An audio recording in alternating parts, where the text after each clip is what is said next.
4장 4절 말씀 함께 합독하겠습니다.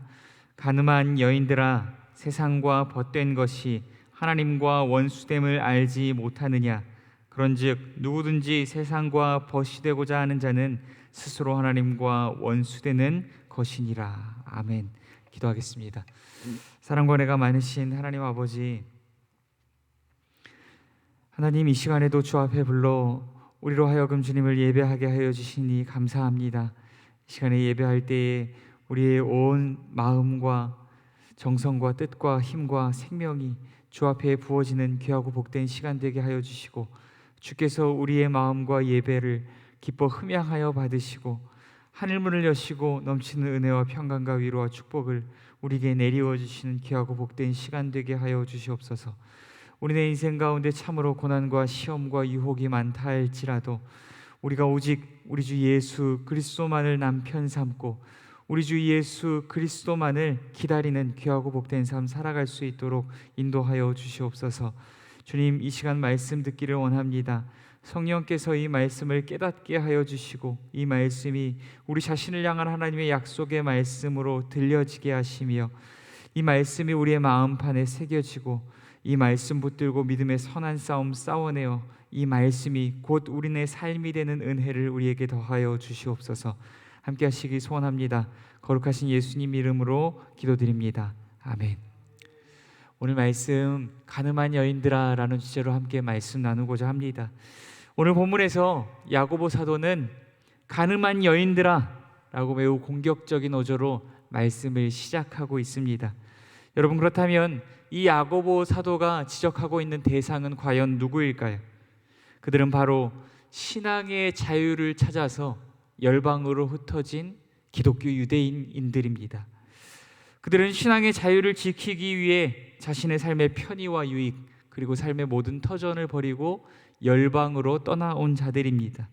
상상할 수 없는 신앙의 결단을 지닌 자들이 바로 그들입니다. 그럼에도 불구하고 야고보 사도는 왜 그러한 자들을 향하여서 칭찬과 격려와 위로가 아닌 가늠한 여인들아 라고 그들을 정죄하는 말, 이 말을 그들에게 내뱉고 있는 것일까요? 그들은 비록 신앙의 자유를 지키기 위해 자신의 삶의 편의와 유익 그리고 모든 삶의 터전을 버리고 떠나온 자들이지만 그렇다고 해서 그들의 모든 싸움이 끝난 것은 아니기 때문입니다. 그럼에도 불구하고 그들의 삶에 찾아오는 신앙의 도전과 시험과 유혹이 끊임이 없기 때문입니다.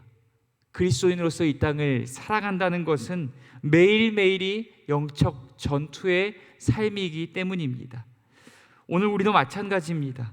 우리가 그리스도 안에서 구원받고 또한 지난날에 어떤 헌신과 순종을 주께 드렸건, 우리가 주를 위하여 무엇을 포기하고 희생하며 살아왔건, 그러므로 내가 어떠한 직분을 받았건, 사람들이 나를 어떻게 인식하고 어떻게 인정하건, 그렇다고 해서 내 모든 싸움이 끝난 것은 아닙니다. 그렇다고 내 삶의 모든 시험과 유혹이 그친 것은 아닙니다.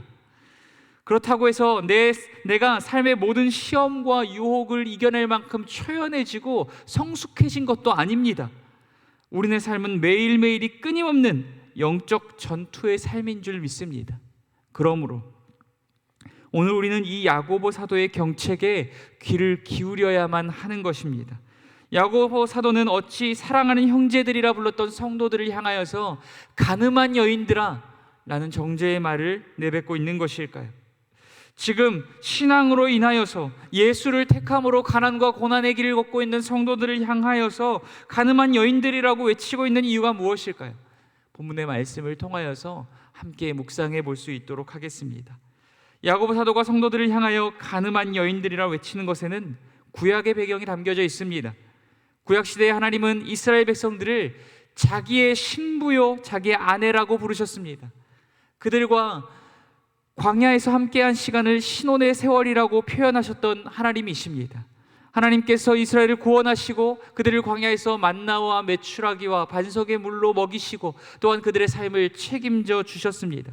하나님께서 친히 그들의 남편이 되어주시고 그들의 삶의 주인이 되어주신 것입니다. 그러나 이스라엘은 마치 음란한 여인 고멜과 같이 끊임없이 하나님을 잊고 배도하며 다른 신들과 우상들에게 마음을 내어주었습니다. 그것은 마치 남편이신 하나님을 버리고 다른 남편을 찾아간 것처럼 하나님에게 보였다는 것입니다. 이것이 바로 영적 간음인 것입니다. 하나님께서 선지자들을 통해 이스라엘 백성들에게 끊임없이 이것을 지적하고 외치셨습니다. 지금 야고보 사도가 성도들을 향하여 외치고 있는 이 간음한 여인이라는 표현 또한 마찬가지입니다. 그리스도의 신부된 성도들이 그들의 남편 대신 주님뿐만이 아니라 다른 것을 그들의 남편 삼고 그들의 삶의 주인 삼아 살아가고 있기 때문에 그들을 향하여서 영적 간음을 지적하여서 간음한 여인들이라고 외치고 있는 것입니다. 그렇다면 야고보 시대에 열방에 흩어진 성도들은 무엇을 자신의 남편 삼으려는 유혹과 미혹 가운데 있었을까요? 우리 본문 4절 말씀 함께 합독하도록 하겠습니다. 합독하겠습니다. 간음한 여인들아, 세상과 벗된 것이 하나님과 원수됨을 알지 못하느냐? 그런즉 누구든지 세상과 벗이 되고자 하는 자는 스스로 하나님과 원수되는 것이니라. 아멘. 지금 예수를 선택하여서 신앙의 자유를 찾기 위하여서 가난과 고난의 삶을 자처하고 있는 그들 가운데 어떠한 유혹과 미혹이 있습니까? 그들의 마음을 또한 그들의 삶을 남편 삼고자 하는 그것이 무엇입니까? 그것은 세상입니다. 그들은 신앙을 위해 열방으로 터진 성도들입니다. 그러나 그들의 삶을 기다리는 것은 고난과 핍박이었습니까? 신앙의 자유를 지키기 위하여서 고난과 핍박을 피하여 왔지만 그들의 삶을 기다리는 것은 더한 가난과 고난과 핍박이었다는 것입니다. 매일의 삶을 짓누르고 그들의 목을 옥죄어오는 가난과 고난과 핍박은 어쩌면 그들로 하여금 나의 삶을 이렇게 가난과 고난과 핍박 가운데 버려두는 하나님보다 오히려 그들에게 부유함과 평안함의 선물을 가져다주는 세상을 더욱 사랑하고 의지하게 만들었는지도 모릅니다. 사랑하는 성도 여러분, 그 당시의 성도들은 주님을 떠난 것이 아닙니다. 그들은 교회를 떠난 것이 아닙니다. 오히려 주님 곁에 머무르기 위해 떠나왔고 교회와 예배를 세우고 지키기 위해 떠나왔습니다. 그들은 예배를 지키고 있고 교회의 자리를 지키고 있다는 것입니다. 그러나 그들의 몸은 교회와 예배의 자리를 지키고 있을지라도 지치고 상한 그들의 마음은 세상을 품고 사랑하며 남편 삼고 주인 삼아 살아가고 있었다는 것입니다. 야고보가 당시의 성도들이 어떻게 세상을 사랑하였는지 구체적인 언급을 하고 있지는 않습니다. 그러나 본문에 나타난 여러 가지 정황과 증거들이 그들이 교회 안에서 오히려 세상을 닮은 모습으로 살아내고 있었음을 말씀 가운데서 발견할 수 있다는 것입니다. 그들은 회당에 가난하고 남루한 옷을 입고 들어오는 자들에게는 눈치를 주었고, 부유하고 또한 금반지를 끼며 아름다운 옷을 입고 들어오는 자들에게는 환대하였습니다. 그들은 한 입으로 찬양과 저주를 내뿜었습니다. 한편으로는 하나님을 찬양하면서도 한편으로는 지체인 성도들을 향하여서 비난과 조롱과 저주의 말들을 끊임없이 서슴없이 내뱉었다는 것입니다. 그들의 공동체 가운데는 독한 시기와 다툼도 있었습니다. 그들은 심지어 지체들 간에 폭력을 일삼았고 어쩌면 그들은 살인을 저질렀는지도 모릅니다. 여러분 어떻습니까? 저는 지상 최악의 교회는 고린도 교회라고 생각해 왔었지만 야고보 사도가 지적하는 이들의 공동체 또한 크게 다르지 않다는 것을 말씀을 통하여 확인할 수 있습니다. 또한 이것을 웃으며 방관할 수만은 없는 것은 이러한 모습들이 조국 교회와 성령이 거하시는 거룩한 전이라 부르신 오늘 우리 안에도 만연해 있기 때문입니다. 믿음은 행함을 통해 열매 맺고 행함을 통해 그 참됨을 증명합니다. 당시의 성도들은 겉보기에는 모든 삶의 터전을 버리고 신앙의 자유를 찾아온 엄청난 신앙인들처럼 보였을지 모릅니다.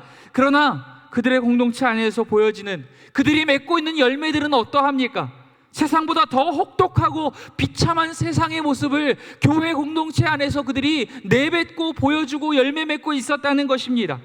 그들은 자신의 마음에 담겨진 세상으로 세상을 닮은 말과 행위와 삶을 열매 맺고 있었습니다. 그들의 마음 가운데 담겨진 것이 오직 우리 주 예수 그리스도만이 아닌 더욱더 비옥하고 더욱더 비참하고 혹독한 세상이라는 것을 세상을 닮은 말과 행동과 삶으로 증명해내고 있었다는 것입니다. 사랑하는 성도 여러분, 오늘 우리는 주님의 거룩하고 정결한 신부가 맞습니까? 정말 우리 주 예수 그리스도만이 우리의 남편이시요 우리의 삶의 주인이 맞습니까? 그분만을 나의 영원한 주인이요 남편으로 삼고 있는 것이 맞습니까? 그런데 그럼에도 불구하고 혹시 우리에게도 야고보 사도 당시의 성도들과 유사한 모습들, 그러한 유사한 열매들이 우리 가운데 맺혀지고 있지는 않습니까? 혹시 우리에게도 당시의 성도들과 같은 차별과 시기와 저주와 다툼과 폭력과 살인의 마음과 말과 행동과 일들이 우리의 삶 가운데에 또한 우리의 공동체 가운데 열매 맺혀지고 있지는 않습니까? 만약 우리가 이러한 악한 열매들을 우리의 삶에 맺어내고 있다면 어쩌면 우리의 뿌리, 어쩌면 우리의 마음 가운데에는 예수님뿐만이 아닌 더욱더 혹독하고 비참한 세상이 자리 잡고 있는지도 모르겠습니다. 또한 하나님은 이것을 스스로 하나님을 원수 삼는 일로 여기시며 이러한 자들을 하나님의 원수라고까지 말씀하고 계십니다. 우리의 삶에 맺혀지는 악한 열매들이 있다면 두렵고 떨림으로 우리의 마음 깊은 곳을 하나님 앞에서 들여다 보아야 할 줄 믿습니다. 하나님 앞에서 우리의 마음이 무엇인지, 우리의 마음의 뿌리 가운데 자리 잡고 있는 것이 무엇인지 우리의 삶에 맺혀지는 말과 행위와 삶으로 점검해 보아야 할 것입니다. 혹여 내가 주님만이 아닌 세상을 사랑하고 의지하고 있었다면 회개하고 우리 안에 품어진 세상을 결단코 끊어내고 잘라내며 우리 주 예수 그리스도의 보혈로 깨끗이 씻어내는 저와 여러분이 될 수 있기를 간절히 소원합니다. 사랑하는 성도 여러분, 오직 우리 주 예수 그리스도 한 분만을 내 삶의 주인이요 영원한 남편으로 삼으실 수 있는 오늘 저와 여러분이 될 수 있기를 간절히 소원합니다. 우리 주 예수 그리스도 한 분만 믿고 따르는 저와 여러분이 되시길 간절히 소원합니다. 우리의 남편 되신 우리 주 예수 그리스도께만 우리의 모든 관심과 사랑과 마음과 우리의 삶을 내어드릴 수 있는 오늘 저와 여러분이 될 수 있기를 소원합니다. 우리의 삶의 선한 의와 생명과 성령의 열매들이 풍성하게 맺혀져서 생명의 굶주린 세상 가운데 우리의 풍성한 열매들을 맛보여주고 나누어주어 그들을 배부르게 할 수 있는 저와 여러분의 삶이 될 수 있기를 간절히 소원합니다. 사랑하는 성도 여러분, 오늘 말씀 묵상하시면서 기도할 때에 우리는 우리의 마음에 있는 것을 열매 맺으면서 살아갑니다. 과연 우리의 열매들은 어떠한 열매들입니까? 이 야고보 시대의 성도들과 유사한 열매들이 우리의 마음과 우리의 말과 행동과 삶 가운데 있지는 않았습니까? 어떠한 차별과 어떠한 시기와 독한 저주의 말들과 또한 폭력과 살인의 마음과 말과 행동이 우리의 삶 가운데 열매 맺혀지고 있지는 않습니까? 그렇다면 우리의 마음에도 세상이 있는 것입니다. 오늘 말씀 묵상하시면서 기도하실 때 하나님, 우리 안에 정말 예수 그리스도만이 남게 하여 주시옵소서. 우리 안에 있는 세상들을 결단코 끊어내게 하시고 하나님께서 기뻐하시는 아름다운 의와 성령의 열매들을 풍성하게 맺어가는 삶을 살아가게 하여 주시옵소서. 이 말씀 묵상하시면서 함께 기도할 수 있도록 하겠습니다. 또한 우리 가정과 교회와 나라 민족을 위하여서 기도해 주시고 이번 주부터 시작되는 우리 성경학교와 큐티학교, 이것이 정말로 살아계신 하나님을 만날 수 있는 귀하고 복된 믿음의 자리가 될 수 있도록 삼아달라고 기도해 주시고, 또한 환우분들을 위하여서 기도할 때에 우리 선민 형제의 온전한 회복을 위하여서 온몸의 기능들이 회복될 수 있도록 기도해 주시고, 우리 최달분 집사님 척추에 금이 가셔서 입원 중이십니다. 온전히 회복될 수 있도록, 또한 다른 환우분들과 마음이 무너진 자들과 또한 삶의 기반이 무너진 하나님 힘든 시간을 지나고 있는 우리 성도님들 위하여서도 함께 기도 부탁드립니다. 기도하겠습니다. 사랑과 은혜가 많으신 하나님 아버지,